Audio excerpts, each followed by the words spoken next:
Well, Reg, I want to thank you for that very kind and generous introduction. I am honored to accept this award on behalf of Covington and Burling. We want to give our deepest thanks and appreciation to Wilmer Hale, to PBI, and to the Pickering family for this honor. It's a special privilege for us to be recognized with an award named for John Pickering, who led by example and passionately and meaningfully incorporated pro bono practice into a very successful law practice. Covington, as Reg mentioned, had a special relationship with John Pickering.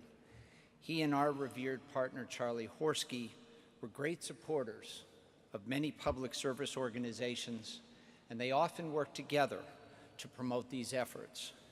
When our firm honored Charlie Horsky and his lifelong commitment to pro bono service, we asked John Pickering to deliver the keynote address, and it well reflected his inspirational leadership and the best values of the profession. I also want to salute PBI's leadership for more than 20 years, supporting and enhancing and encouraging the pro bono efforts of law firms and corporations so that justice for all remains a priority of our legal system. As we celebrate Covington's 100th year, and it's a little creative counting, but we're at 100, I'm proud to say that pro bono service has been woven throughout our history of our law firm. We've long adhered to the view that one of our essential obligations as lawyers is to provide pro bono service to those in need, and that's always been an animating feature of our law firm. This is particularly true during these challenging times in our country, when fundamental rights and freedoms are directly implicated by extraordinary shifts in public policy and government enforcement.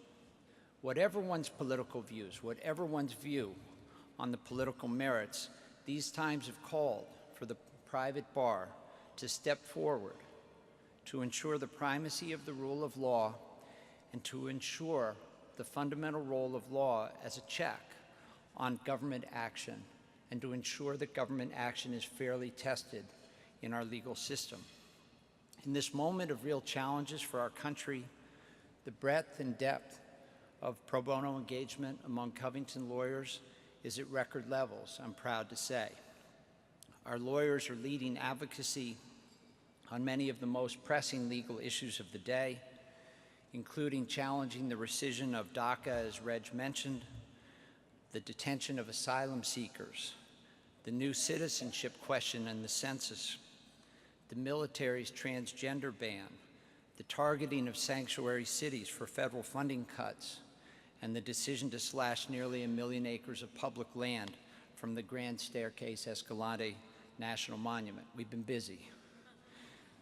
At the same time, we've continued to put priority on the valuable work that we've always done to serve low-income and marginalized people, including through a program we've had in place for over 50 years to loan associates and paralegals to the neighborhood legal services offices in Washington to ensure that there's advocacy available to the poor in Washington in relation to their civil legal needs.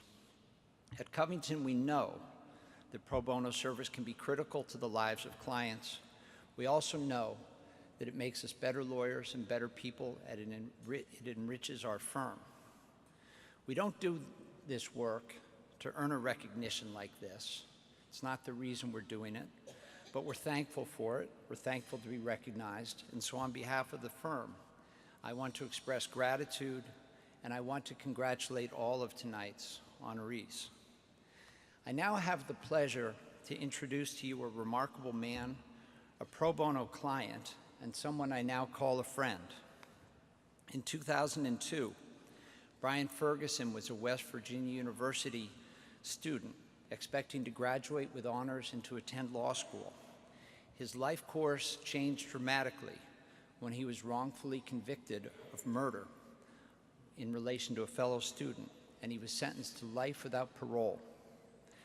After his conviction, Brian Ferguson turned to Covington, and Covington turned to Brian.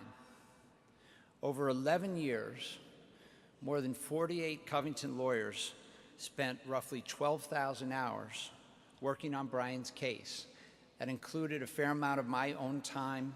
It included time of Eric Holder. Many of our senior lawyers at the firm worked on this case. Ultimately, we secured his release from prison.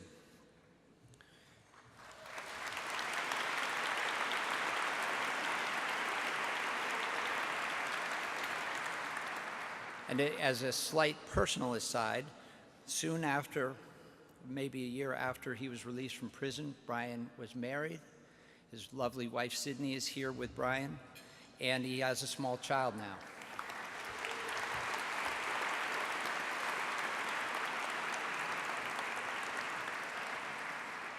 Brian has kindly said to me on several occasions, "I don't know how I can ever repay you," and I've said, "You can repay us by living a good life," and he's doing that.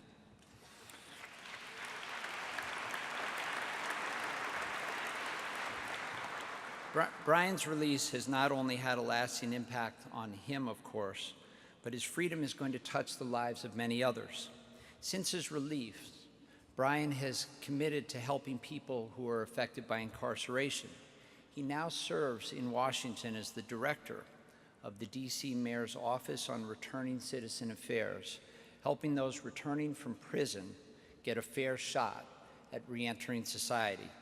So I'm proud to introduce my friend and former client, Brian Ferguson.